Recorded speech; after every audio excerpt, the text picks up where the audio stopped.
what we must be is a people that are ready to war for truth, for righteousness, for the kingdom. In short, what we need to do is we need to dress up for the occasion, ladies and gentlemen. To forsake the cliches of the secular and the cliches of the Christian culture. And we need to march to a different tune that's led by angelic choirs rather than masqueraded demons.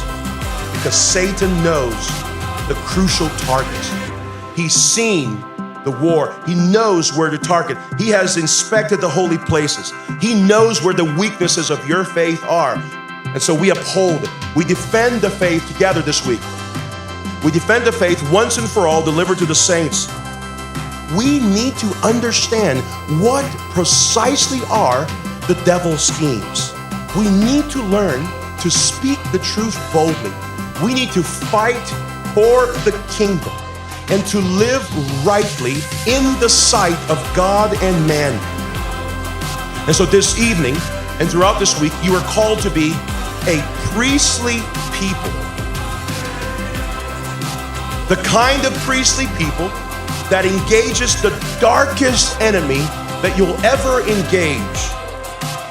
And you're going to engage the darkest enemy, whose name we know, Satan. And we're going to engage him not mildly. We're going to engage him by wearing our baptismal attire, by wearing that which God has given us. We carry the name of Jesus wherever we go because Jesus is our righteousness.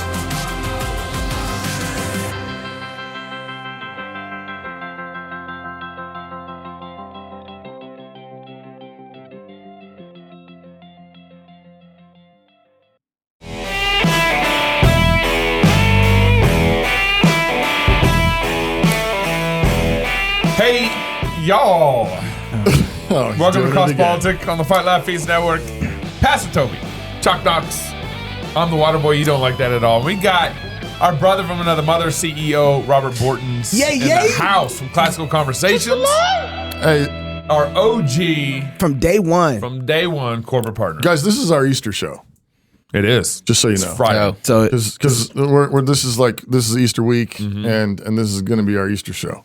So it's about to die, is what you're saying? And rise. Hey, praise from the Lord. The dead. So Come on now. So just, you know. Does that mean we have to behave? Just well, you know, as much as usual. Just like Jesus. That means you're going to have gospel in every sentence you say. But I just think that as we hit some of these things with our friend, we should keep that in mind because everybody's getting ready to gear up, celebrate Easter. Yeah. Resurrection. Yeah, we should have discussed this offline. Yeah. But no, let's just do it here. Why not? Robert, you bring up business decisions in the middle of shows. And now he's going to tell you what you can't do. I can bring up themes in the middle of the beginning of shows. So, Robert, welcome to our Easter show. Thanks. Did Jesus, was he crucified on Thursday or Friday? Okay, Wednesday. Here you go. Wednesday. There we go. All right, there we go. I'll explain. Did you know that the Fight Laugh Feast University offers intense courses that will change and equip you as you engage culture for the glory of God? Right now, Introduction to Rhetoric with Dr. Michael Collender and Intro to 3D Design and Animation taught by 3 Division are available for you to sign up. Head to fightlaughfeast.com/university for more information and register today. fightlaughfeast.com/university. And you can, a whole family can sign up if you have multiple. One license per family, basically. One license per family. Because you can all tune in the living room on Zoom. We're covenantal like that. Yeah. Second ad. Are you concerned your child's current education won't give them the skills necessary to succeed in any area of life? How'd you know? Consider homeschooling with Classical Conversations. By applying the classical Christian model of education, the Classical Conversations curriculum encourages students to learn how to learn and how to think for themselves so they can adapt to every challenge that life throws at them. You know, like COVID shutdowns, vaccine mandates, whatever the next woke atrocity is. Join the over 50,000 families in 50 countries who have chosen to educate their children with Classical Conversations by visiting classicalconversations.com/FLF. Let them know we sent you. That's classicalconversations.com/FLF. How was that, Robert? Is it okay? That's great. Is it decent? Yeah. I mean, not as good as you, but you know. No, I'm in the presence of greatness. But what about the rest of us? Classical Conversations. Robert Bortins, you've been running this thing. How many years now? Well, I don't know what the bio says. 11 years, 10 years, 12 years. I was a test to see if you know. It's not on my bio. I have no idea. So yeah, that's a Joe Biden answer. You were I don't know how long. I'm still vice president. You were the test baby of the whole endeavor. Yes, back in the day. And look, you turned out great. Thanks. You've been a supporter of Cross Politic. That's probably like the thing you're most known for. Probably. Being one of the biggest fans of Cross Politic. In fact, you're on record, this says, for saying that you believed in Cross Politic even before Gabe's mom. That is accurate. Thank you. Does she believe yet? Penny Rich, Miss Rich, Grandma Rich. She's been believing for a minute. Yeah, she's been helping us with our books for long enough to know that she's a believer. I don't know how this works, but God makes it work, I believe. It runs on grace and faith alone. Yeah. Robert, you guys are always working on something. We recently had, I guess yesterday's show with David Tran on the new Freedom Ship Institute that you guys are partnering with, launching a sort of this political action group. So I know that's going on. That's that you guys are partnering with. What else are some of the big highlights of what you guys are working on right now? Yeah, I mean, one of the reasons we're here is we're trying to partner with Red Balloon that our high school graduates and people who've gone through our program and are looking for like-minded businesses can find them, get their resumes highlighted, and all the time businesses are now reaching out. It's like, hey, how can I hire your graduates? Like, we know that they're well educated, that they're going to do well for our organization. How do we get in contact with them? And since there's not currently a great way to do that, we want to build that partnership with them so that our students know where to go, businesses know where to go, and we can continue to grow and strengthen really this economy that Christians need to build from the ground up, because the pagan economy is going to where in a handbasket. Whoa, hell. In the handbasket. Are we allowed to say that? Some of us are. Did. Tell us about this new math map program you're working on. Yeah, so we're $34 trillion in debt as a country, and so we are obviously not very good. We need to beef up our math. We're not good at math. Oh my goodness, we're not good at math, and so the math map is it's a K through 12 program we've been developing for 5 years. We're starting to roll out with the 7th grade this upcoming year, and we call it the math map because you'll know exactly where you are in your math journey. Every single week, you're learning the same concept from kindergarten through 12th grade, but just at a different dimension, at a different level. And so if you're on week 6 and you're having a struggle, or most math books, you don't know where you are, so you don't know where to go back to learn the previous concepts. Right. So with us, you can say, okay, well, let me go back 3 grade levels, review that, 2 grade levels, last year's, boom, I figured out what I was missing. So it lets you exactly know where you are on your math journey and how to go find where you are. It also is great for that conversational math that families do not have because everyone's on different levels doing different things. Older students can help younger students, and since we're all just practicing math together, that we can as adults really help our family elevate that conversation that many of us are afraid to have because there's just not a really good way to talk about it. And one of the unifying factors in the math map is every single week has a beautiful piece of art that's the same for K through 12. So you'll start saying, oh, I love this math week. It's the Michelangelo week, or it's the Da Vinci week, or that. So, and in the art itself is the math concepts that they're going to be learning. And so a lot of people say they're not math people because they don't see the beauty in math, or it's so abstract, or so we're trying to bring it home so that people can see the beauty in math, can see how math reflects the glory of God. And so we're rolling. It's a process. It'll be a 4 or 5 year process to get all the grades rolled out. But we're starting with 7th grade. Then it'll be 8th, 9th, 10th, 11th, 12th, and in the meantime, we'll be rolling out K through 6 at the same time. Wow. How can I get Joe Biden enrolled in that? It's a little too old. He can't teach an old dog new tricks, I think. I love that concept of, especially for homeschooling families. I know that would be, but I mean, I guess that it would even work in a traditional school too. For sure. But we, and we've even done this in our own home, and our kids are at Logos. But a lot of our older kids, we often, it's like, it's been too many years, I can't remember this. I don't know. I know. My daughter's in 8th grade now, and like the math she's doing, I'm sorry, buddy. You got to get a tutor. Yeah, talk to your sister. Yeah. But we do that already in our home. But even more so, but that works all the way through like geometry and algebra and trigonometry and calculus and all this kind of stuff. Like that's all still lined up all the way through high school. Yeah, well, obviously the way that we're teaching math in the modern concept is not working for our children and for our youth and for our country. And so you still are getting all those concepts all 12 years, but it's not necessarily like Algebra 1, Algebra 2, Calc 1, in that exact order, because that's not really the best way to teach it. So you'll get everything that you need. We've been piloting this, and we had a young lady who was just going through the 7th grade workbook as an 11th grader, took the ACT, didn't study for it other than just doing our 7th grade math program, and her scores went up by 4. And the ACT, is like, I think 1 to 36 scale or 1 to 40 scale. Yeah. So, that's a 10%. That's a huge jump. That would be like a 200-point jump on the SAT, I believe. So, wow. That's not why we did it. Seek first the kingdom of God. We believe that math reflects the glory of God. Yeah. And, of course, there's Bible verses in it. But when we think about a biblical worldview as Christians at Classical Conversations, that doesn't mean slapping a Bible verse on it. That means understanding how this glorifies the Lord. And so each week, besides having that beautiful piece of art, also has a story about how this piece of art reflects the glory of God in math and the concepts that they'll be learning this week. So it really makes it so that math is interesting for those of us who aren't math people, and those of us who are math people, maybe we'll get a little bit of art history at the same time. So I'm guessing that you guys decided to go and revamp math because math just happens to be one of the worst subjects that we don't do well.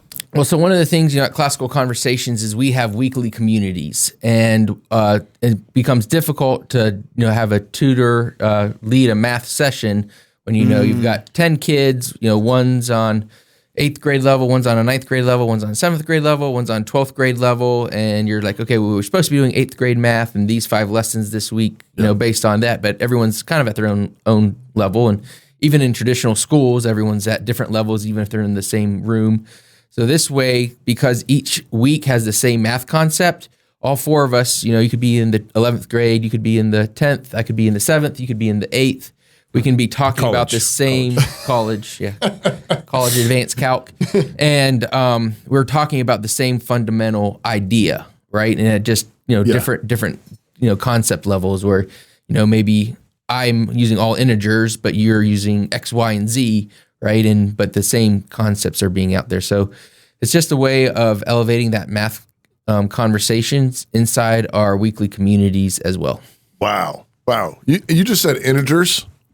That's numbers like 1, 2, 3. 4. No, I'm just like, but I'm like, just like, whoa. I thought he just misspoke. I just thought that's all. You're like, bless you.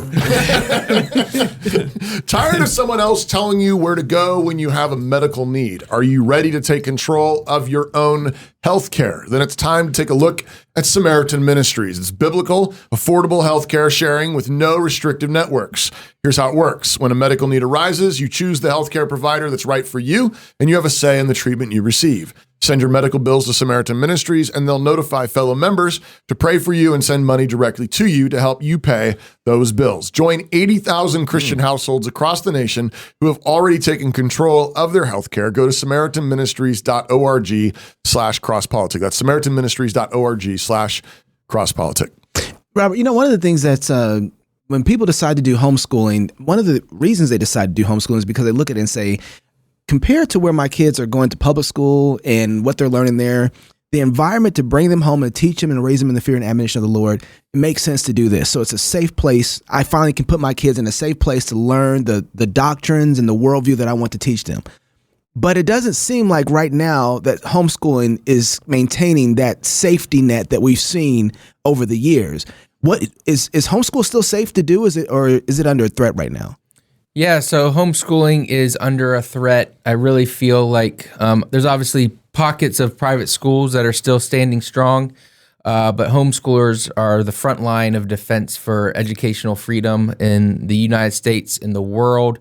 And since so far we've not been able to be purchased by the big players, they've decided to come in, and they're actually partnering with Johns Hopkins University, which I'm not sure if they can identify what a male and female are there. Right.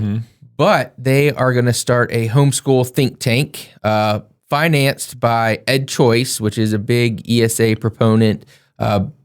Really, this is ideas that are coming out of the Bill Gates Foundation and the United Nations. You know, Bill Gates is buying up all of these farmland.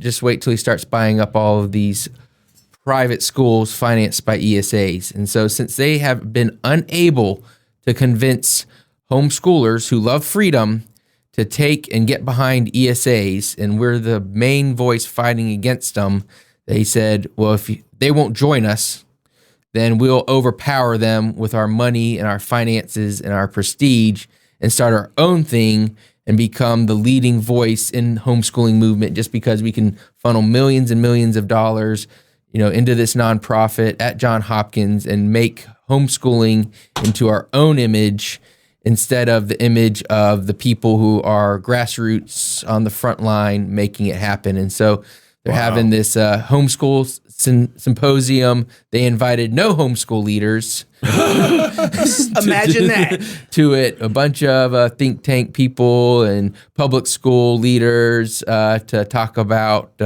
how they can, make homeschooling great, and how they're going to be launching this institute to study homeschooling and all of these things. And so that's crazy. I remember we've talked about this on the show before. But I remember in the 80s being homeschooled by my mom, and if CPS would come to the door, she would hide us because homeschooling was illegal in Texas, or you had to account for it with the government back then. And so CPS come knock on the door, mom would put us all in the closet. And it's crazy to me.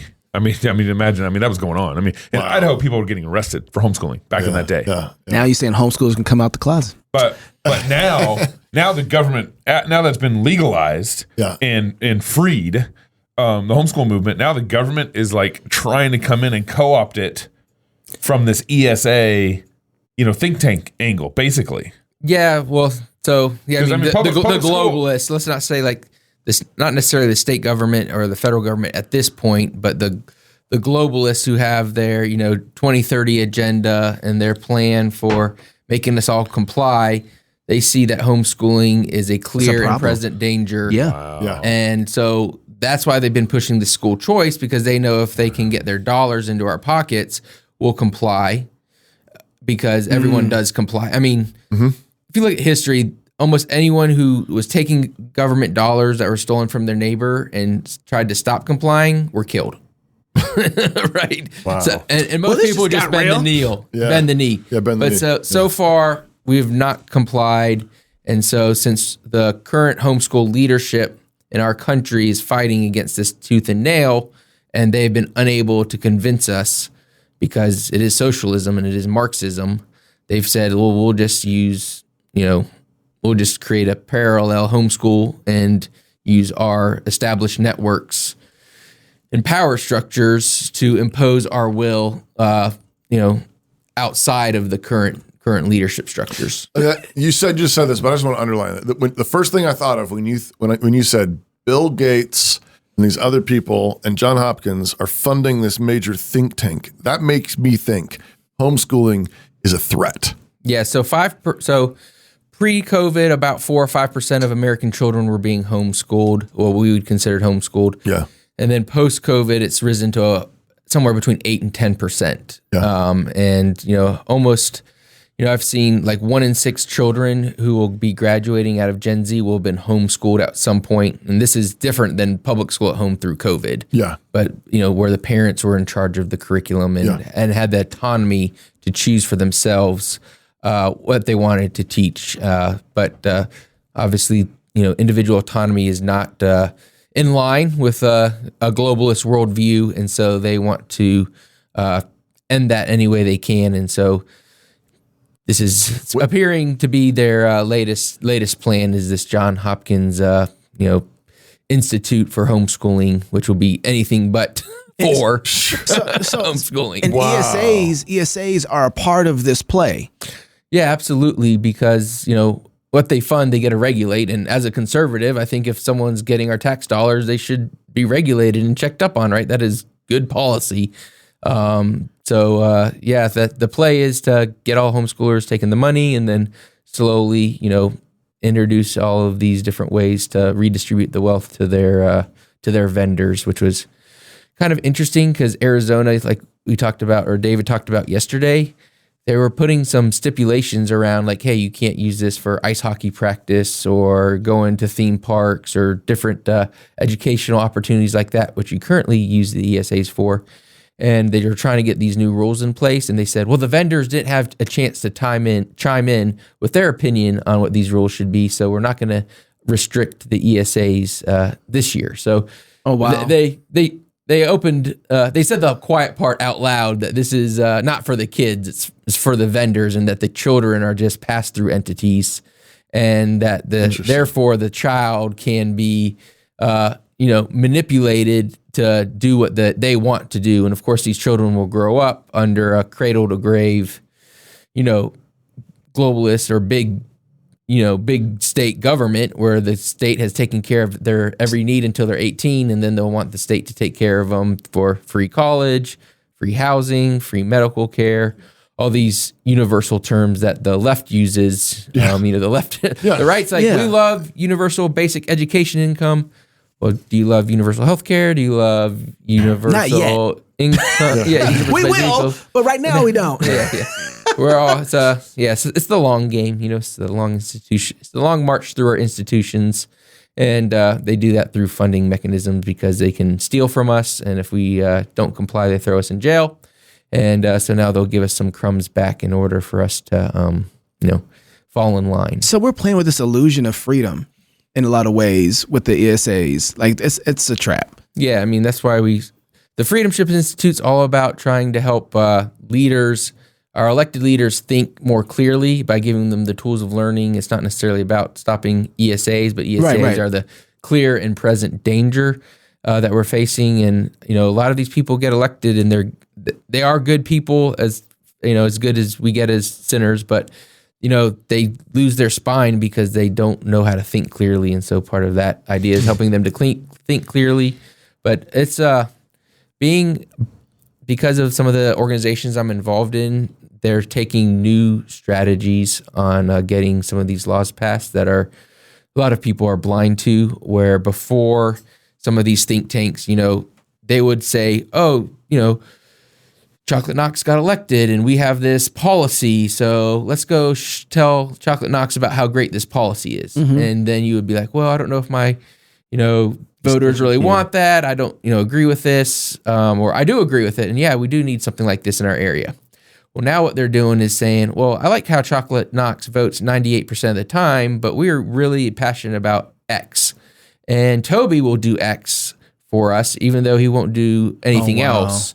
So we'll get Toby to primary you because it's a lot cheaper to pay for Toby to beat you in a primary than it is to convince you to do something that's immoral, because we've already got him on board. Mm-hmm. And even though he's going to vote wrong 50% of the time, we get what we want.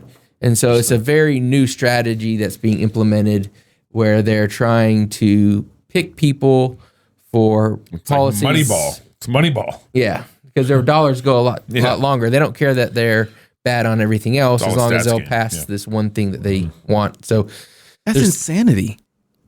Well, I mean, it's good strategy. It's good short-term strategy. It's bad long-term strategy. How in the world are you going to have a world that exists that holds up this thing you want if everything, there's no foundation for this thing there's nothing to cultivate the reality of your one position, though, is there? No, and you got to realize most of these think tanks are run by atheists or people who maybe have our conservative worldview, but don't believe in God, don't believe that Christ is king, don't believe that that we're going to be judged for how we act, don't believe that the Bible's 3 spheres of government, right? You've got, state government, you've got church government, and you've got family government. And each of those 3 spheres have their responsibility. And state government's pretty much, justice and a little bit of protection and really nothing else. Right. And church government has, initial discipline and different things like that. And then family is, of course, really this locus of 99% of what the government is supposed to be in a biblical hierarchy. And so anytime that they can take decisions that are on the family level and put them into either of the other 2 spheres, that's a win for globalists and a loss for true freedom. It's amazing to me that I'm actually just researching while you're talking about Bill Gates and ESA, stuff like that, and funding.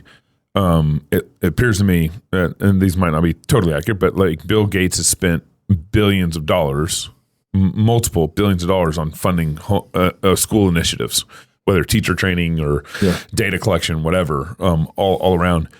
And he understands the power of putting money in education. And for decades, Classical Conversations, Pastor Wilson, I've been trying to convince parents the power of putting their own money in their kids' education. And, so I was involved with an economic firm, and we were heavily involved in higher education. And Bill Gates' name constantly came up at the higher education level. I'm just talking about, he spent billions on K through 12. Yeah. How much more money he spent on college education and higher education. And there's this, the church, the Christians, it's amazing to see like how pagans like Bill can see the value of his money going to eternal measures, eternal results. Yep. And yet we aren't doing that. The church nationwide is just not doing. We're not putting our money where our mouth should be. Yeah, Bill Gates understands that. Steve Jobs. Think about how many times you've seen on Facebook a teacher saying, "Hey, I'm raising funds to put iPads in our school." Right. One, iPad screen time, terrible for children. Right. Plenty of science out there for that. The leadership in Apple, they all send their kids to technology-free private schools. They will not let their kids touch those things until they're over 18 years old. Well, and he was famous for not letting his kids have an iPhone. Yeah. Yeah, right. An iPad.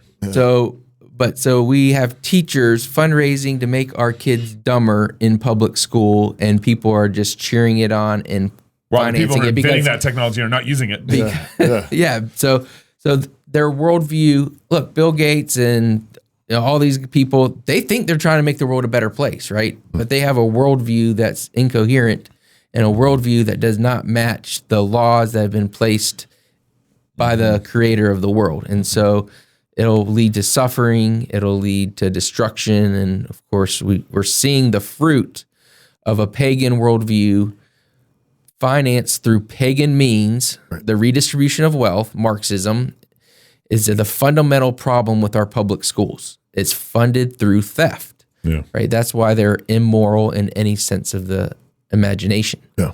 And so as Christians, it is our moral duty to privately educate our kids no matter the cost. And it's the moral duty of the church to help raise funds for parents who might not be able to do it.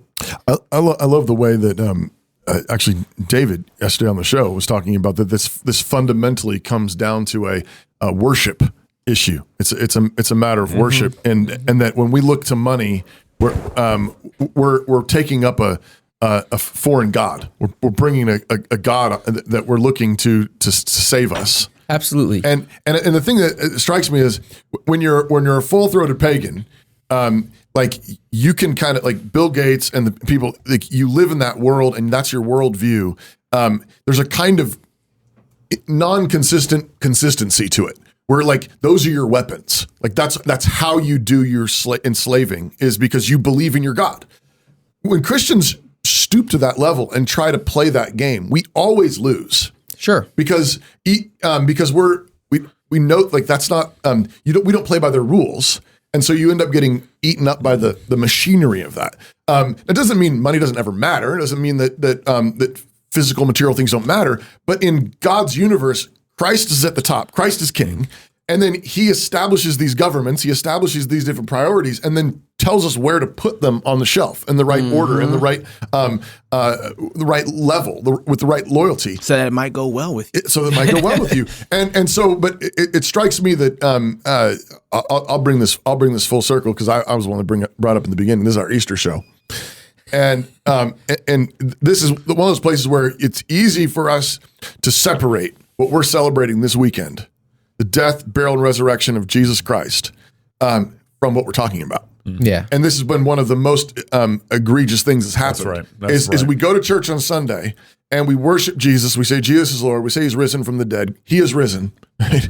And then we leave the building and we start thinking like pagans. Right. And we think, we're worried. I don't have enough money. Right. I got to pay my bills.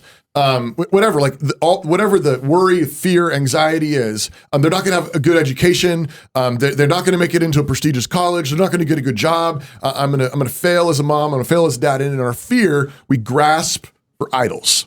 We grasp for something else that'll make us feel secure and safe, or even just the approval of people, because like we don't want to be those weird homeschoolers. Yeah. Well, let's put it this way. Like, I'm married to my wife, April, 10 years, just celebrated that. Hey. Right? So if I say April is my wife, right? Christ is King, April is my wife. And every single night I don't do anything morally wrong, but I go to some other woman's house and have her feed me dinner. Right? She's giving me sustenance. Yeah. Right? If I said, Christ is King, but I want to go get my livelihood from the government. Yeah. Is Christ your King? Is April my wife? Right. Right. If every night I'm going somewhere else for dinner? Right. Right. No. And people will say like, well, this is, again, imagine you're in that scenario. You say, well, this is the only way I know how to get a meal. Right. My wife doesn't know how to cook. We're really poor. Yeah. And so, this is the only way to do it. But the fundamental question comes back to, is Christ King? Yeah. And then I'll press it one more step. Is he risen from the dead? If he's like, that's why that matters. Like the death, burial, and resurrection of Jesus matters, because it's going to come down to something that's going to hurt, pinch, and make and question. Like, do you believe? Yeah. Do you believe that he's risen from the dead? Did a man go into a grave and did he come back out in immortality? Did he come back never to be able to be put to death again? That's right. Because that's what you're banking your life. You're banking everything on, or else you're not a Christian. Well, Right. and how many people go to church on Easter Sunday and say, he is risen indeed? Yeah. And then they leave, and then that has no implications for them in their life out in the world. Right. Yeah. With how especially as we're talking about education. I'll never He is forsake risen you. indeed, and I'm sending my kids to public school. Yeah. So he's either king of your life or he's not. And if he's king of your life, that has implications on how you're supposed to live your life. And we're in a fallen world, we're in a sinful world, and we are wherever we are today. Yeah. And if we're not where we need to be, do we have a plan to get out of the desert and get into the promised land? Or are we just going to wander in the desert? I mean, Israel did this time and time again, where they denied the lordship of Christ. Yeah. And they saw his wonders. They saw his wonders. They saw water out of the rock. Yeah. They saw his salvation with their own eyes. And that's why those stories are there. They're written down for us, Paul says in 1 Corinthians 10. Because we're all tempted to forget. We're all tempted to doubt and fear, and then start picking up the weapons of the enemy. Yeah. And rather than saying, no, I've been called to this. I'm a father. I'm a mother. These are my kids. The Lord gave them to me. Yep. And he's entrusted that responsibility to me to raise them up in the nurture and admonition of the Lord. And he said, I don't know what I'm going to do. I don't know how to do this, but he is risen. Yeah. Yep. And if he is risen, then I can trust him. He will not leave me. He will not forsake me. That's right. It was after I just reading through Joshua and I got into Judges, but it's after Moses is dying. He's warning them, after I'm gone, you're going to fall away. Joshua does the same thing after I'm gone. And it says in Judges, as long as Joshua was there and the elders that were alive during Joshua, they remained mostly faithful. But when they had all died, that's when they fall away. And that's the glory though of Jesus. He's never going to die. Yeah. So if we keep our eyes fixed on him, then we're always part of the living generation. Right. And as Christians, we need to fundamentally believe and live out this idea that if we have died in Christ and are died to ourselves and we're alive in him, we're never going to die either. Right. Yeah. And Right. And feeding your children, or how I'm going to house my kids, or how I'm going to put clothes on their backs, or whatever like that. Those are all fears of dying. Right. And this is the root of our nation's problems, Yep. how many members of Congress are going to go to Easter on Sunday? This Sunday. Probably. Well, And then most of them. go out in the week Yeah. and vote contrary to Jesus being king. Right. Defying the resurrection, denying fundamentally the resurrection. 100%. Yeah. And how many, let's freaking Lig Duncan. He's going to go to church this Sunday. He called us. He said, there's no reason to think that we're Christians. That's what he said. And he's going to say, Jesus is risen indeed. Yeah. We got. Yeah, let's just be clear. He said that about you, not me. Yeah, He said that about us. But the problem is, He didn't talk about the North Carolina mood. is how many of Big Eva is going to go to church on Sunday and say he's risen indeed? Yeah. I think that this is something I've been thinking about a lot, and this relates to everything you guys are saying, but we still have an old covenant mindset of the world, even though we have new covenant soteriology. Yes. Right. So we have salvation. We have that salvation. Jesus died for my sins and so forth. But, he took the powers of the world and put them to shame in his death and resurrection. Right. Which means that the old world is done. And here's the example that I like to give with that. God took, through Jesus, a sword through the enemy and has sliced him so deep, so quick, so powerful that he's still falling, even though he's already dead. Mm-hmm. The sword was so sharp. And so it's done. And now it's falling. And we're living in a time where we're watching it fall, but we still think that power that's there, that's falling, is actually in charge. Right. It's like, no, it's been cut all the way through in everything. Right. Yeah. And so which includes like Bill Gates and all his money. That's my whole point. Well, that's the thing. The old system doesn't work anymore. It has no authority. It has no power, but we treat it like it does. Yeah. Instead of trusting in God in all things, not just in for our salvation, it's the whole thing. Right. Garden restored, baby. Yeah.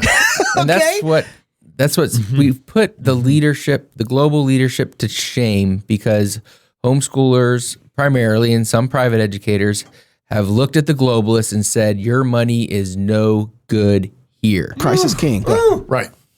Christ is king. Right. Because you can't buy homeschoolers. Yeah, and again, it goes back to he is risen. So it's like you can't, there's, they put a stone in front of it. They sealed it. They put a troop of soldiers in front of it. And God went, bing. Yeah. And said, what? And it's like, if that's your king, then, what are they going to roll a stone in front of you educating your kids? They can't stop him. You're the problem now. They can't put him back in the grave. And so we need to see this kind of move as them being really threatened by real Christian freedom and centered in, you can't have our kids and your money's not good here. And we need to walk in that. That's resurrection life. Amen. That's we need Easter to walk life. in that. That's beautiful.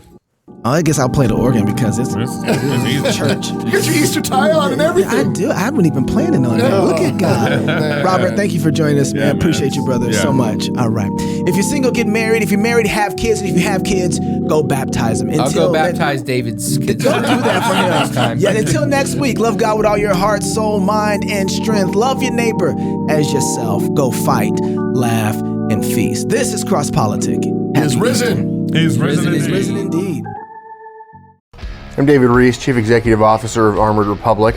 We've been around for over a decade, serving you now, trying to provide tools of liberty to free men to be able to resist tyrants and criminals to the honor of Christ. And we've created a lot of content to help you to understand products, to help you to understand how bullets get stopped, and you've seen a lot of cool things.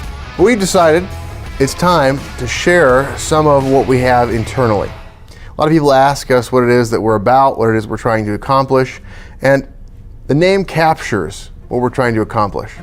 Armored Republic is the idea that we want to see our republic armored. We want it to be hardened. We want it to be defensible. We want to guard, watch, keep, preserve, maintain the things that have been attained to. And so guarding that is a part of this armoring. We believe that if we can provide armor to you, if we can equip you, if we can give you knowledge, if we can help you to resist the nonsense that's dominant in the spirit of the age, and if you have all of that, we've equipped you with tools of liberty. Tools of liberty includes intellectual ammunition. It includes the skill to be able to resist. It includes body armor itself, plate carriers, belts, IFAKs to be able to heal up, stitch up, to be able to stop the bleed. Right? These are the things that we're trying to get to you. Now, as we think about that, a part of what's happened is there's sort of this the sense in which there's a feeling of the tearing of the fabric of society. And so people don't know what it is that they should be doing. They don't know what to do, what to guard, where to gather. We want to encourage you to be able to gather free men who know what liberty is, who know that liberty is not a license to do wickedness, but it is the power to do righteousness in the face of tyrants and criminals. It is the ability to say no, and it's the ability to say yes to the right things. It's the ability to build. You need sword and trowel. You have to be able to put things together. So what we're trying to do now is trying to communicate more and more what it is to armor the republic. And in addition to that, what is a republic that we're guarding and trying to build? The republic's not just another word for democracy, which is the rule of the people. The rule of the people is two wolves and a sheep voting who's for dinner. If you have a pure democracy, all you're going to do is vote on who to kill, and you're going to vote on whose wallet to pick. That's not what America is about. America is a republic if we can keep it.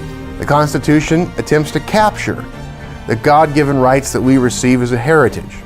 It recognizes them. It does not give them. It does not grant them. But it rather establishes a clear public recognition of the rights that we have.